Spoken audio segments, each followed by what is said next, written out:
Салам қазақ елі, қазақ жұрты, салам Нью-Йорк Кизет бағдарламасынан 4-ші сериалы көп болды, жазбағалы, қол түймей кетті.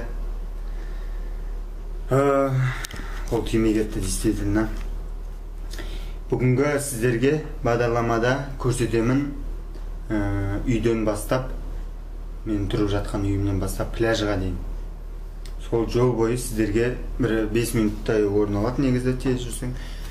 Сол жалпы тұрып жатқан мен районым туралы сіздерге айтып берем. Және осы районда тұруды сіздерге ұсынамын.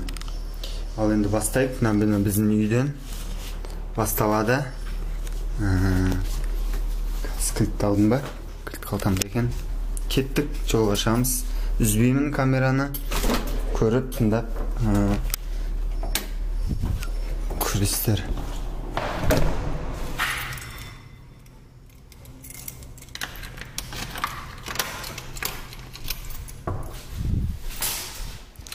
Мына біздің подъезд. Осындай болды. Подъезд. Түсеміз.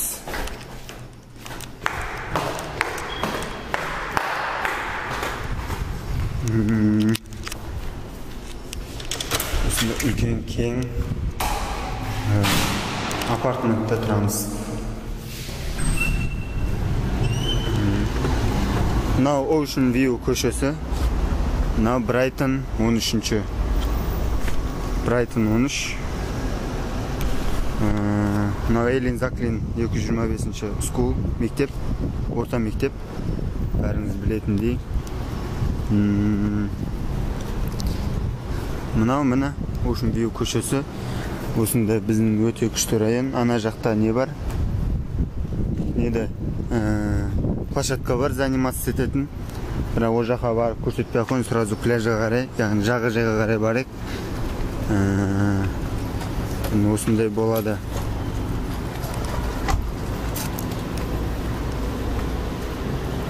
Жалпы біздікі 1080-ші апартмент, 1070. Мына Брайтон 12-ші улица, Брайтон Бич. Яғни орыстардың неғұрлым көп шоғырланған районы болып саналады. Орыстар дегенде бұяқта основной халық сол СССР-дің кезіндегі барлығымыз бұл жерде орыс тілінде сөйлесеміз. Вообще, яғни армяндар, украиндар, молдавандар, орыстар, белорустар, өзбектер, қырғыздар, тәжіктер, барлығымыз қазақтар орыс тілінде ғана сөйлесеміз. Сонымен өзі орыс район деп атаймыз өзіміз. Аяғы СССР. На самом деле, әр елдің сондай бір мекені болып табылады. Өте жақсы район. Оның алдында Дитмас деген районда тұрдым, Бэй Парквей. Сіздерге айтатыным барлықтан да осы Брайтон Бич өте күшті, өте қолайлы. Көп адам барынша ағылшын райондарында бір ағылшындармен өмір сүргісі келеді, бірақ ничего подобного. Бұяқта да ағылшындар бар. Оның үстіне ағылшындардың жанында қанша өмір сүрсең де ол сенімен сөйлеспейді, олар бар. Міне үш жерде рахат, барлығы орысша. Брайтон 11. Мен сондай болады. Осында мен 2 этажды жер үйлер. Жолдың арғы бетіне өтейік. Жүгіріп. Машиналар бұл жақта өте арзан тұрады. Арзан. Мысалы, мынандай джип деп аталады машина, қандай екен білмедім. Осыны $400 ай сайын төлеп, ай сайын $400 төлейсің, арендаға алуға болады. Сондай. Мысалы, мынандай Toyota'ны $300 сондай. Шамамен. Арендаға аласың, енді $100 ар жақта тағы не төлейсің? Страховка болды. Машинаны айдап жүре бересің, қанша айдасың да өзің білесің.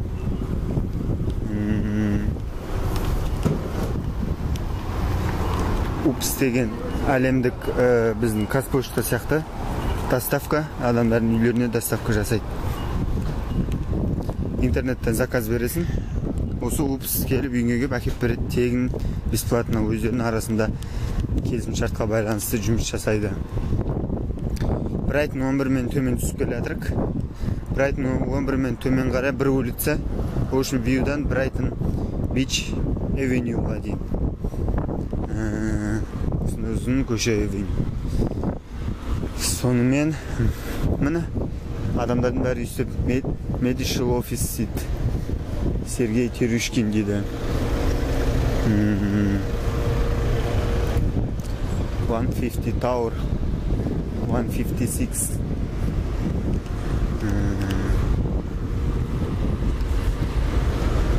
Осындай адамдардың бәрі офистер ашады, заңи консультация. Мына дыбысты көріп отқан болсаңыздар, бұл трейннің дыбысы. Трейн, яғни метро. Жердің үстімен жүреді бізде Брайтонда. Биік. Ең қолайлығымен осы барлығы бар, метрода бар жаңында. Брайтоннан Нью-Йорктың кез келген районынан баратын метроға отыруға болады. Метроға отыруға болады. Міне, мен сіздерге айтайын, бұл районда бәрі бар. Сен банк болатын болса, банктың барлық түрі осы районда бар. Егерде өзің еліңе ақша жіберу керек болатын болса, әке-шешеңе, ол да бар. Супермаркет, тамақ сататын. Басқа райондарда тамақтарына үйрене алмасаң, міне амал жоқ, сен Брайтонға келіп өзіміздің және беш бармақ та бар, қуырдақ, шаурма, лаваш, не дейтін еді жеңілдегі.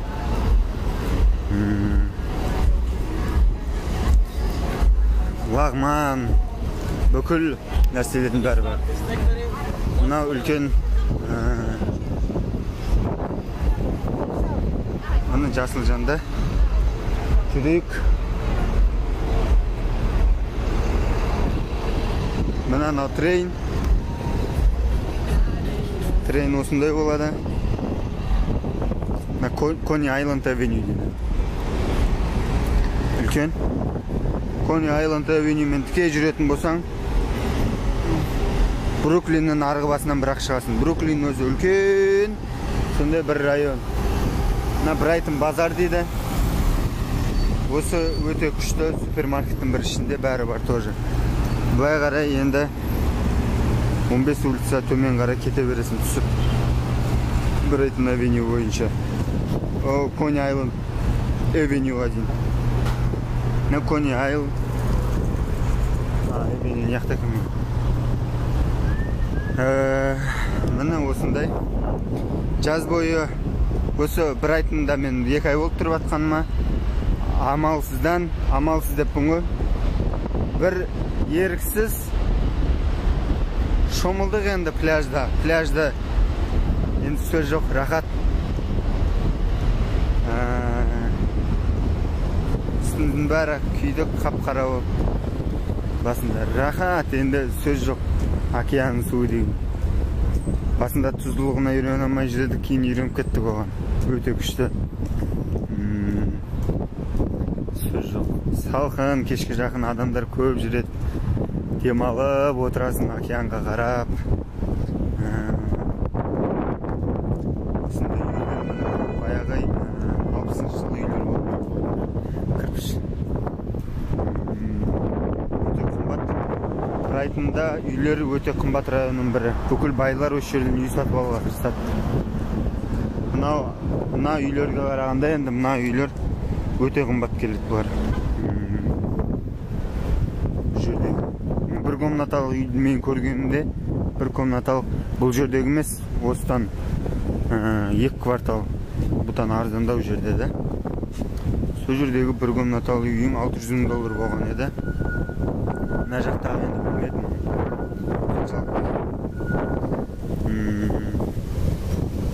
Адамдар шомылып қайтып атқан шығар.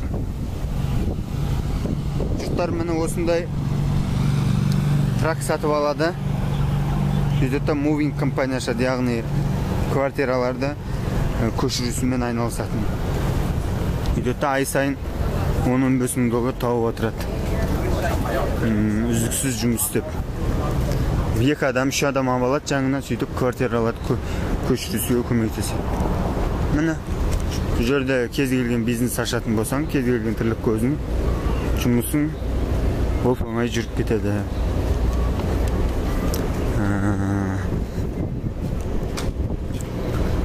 Жалпы енді міне жақындадық бізде Конья пляжына. Сондықтан сіздерге айтатыным, келетін болсаңыздар Нью-Йорк қаласына, онда Брайтоннан үйлер алыңыздар. Үйлер дегенде квартираны үшіді мен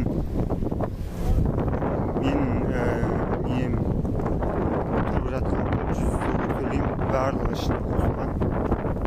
400 доллар, негізі 350-300 долларға тауып алады, бірақ сонда 400 доллар. Бізде бәрі бар үйде, интернет қолайлы жатып, 4 адам тұрамыз, 2 комнаталы квартира. Үлкен бәрі бар. Оның үстіне өте қолайлы жерде орналасқан. Ешқайда барудың қажеті жоқ. Ешқайда. Бұл жерде барудың қажеті жоқ дегенде қала өте үлкен ғой. Сен мысалы қарапайым бір банкқа барып кету үшін жарты күнің кетеді кейде. Жарты күн бойы ақша табасың.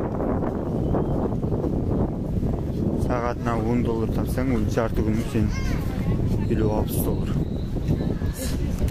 Міне пляж осындай. Өте күшті.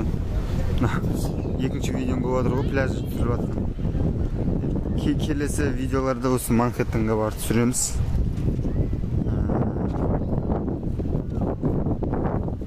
Кешірім өтінемін сол үшін. Осы неден шығамай жатырмыз, жұмыстың байыбына кіріп кеткенбіз. Рахат жұмыс істеген. Қандай желаниемен жұмыс істесең деген сияқты.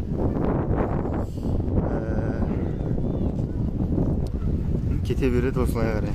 2-3 километр. Адам аз, күн салқындады ғой. Тағы бір жақтан бүгін понедельник жұмыс күні.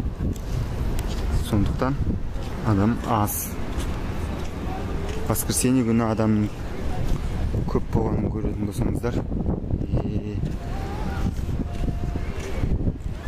Міне осындай болады. Сол қазақ